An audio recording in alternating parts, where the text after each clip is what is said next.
Hey, it's Steve here at Silk Road Catalyst. Do you have heroes? I know some of you probably look to, let's say, Christian athletes or a celebrity pastor, but I don't.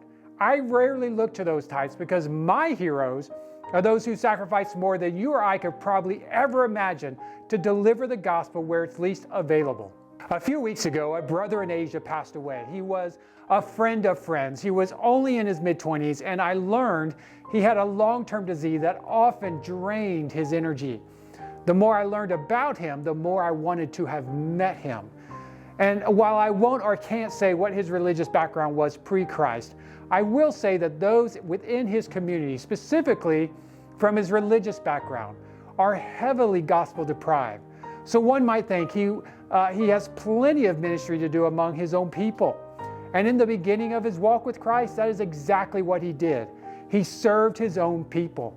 But then one day, he heard a brother share a message about the other people in his city who were from a radically different religious background. In fact, they were actually considered his enemy. It was in that moment where God convicted this brother's heart.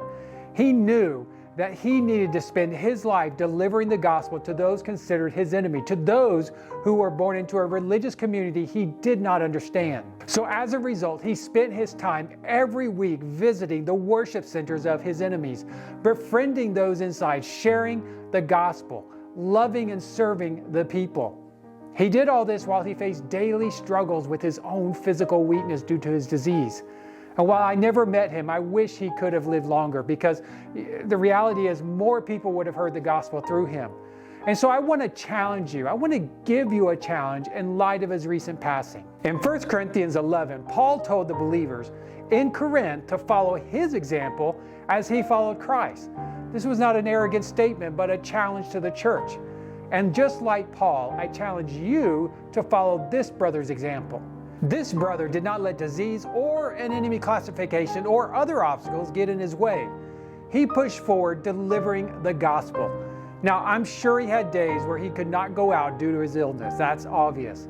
But on good days, on days God gave him just enough strength, he pushed through his tiredness and delivered the gospel to those lacking access. So let's follow this brother's example.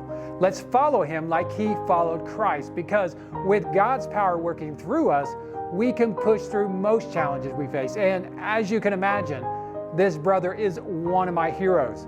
He's not famous, but famous people are typically not serving in the most difficult places on earth where the gospel is most needed. I'll see you next time.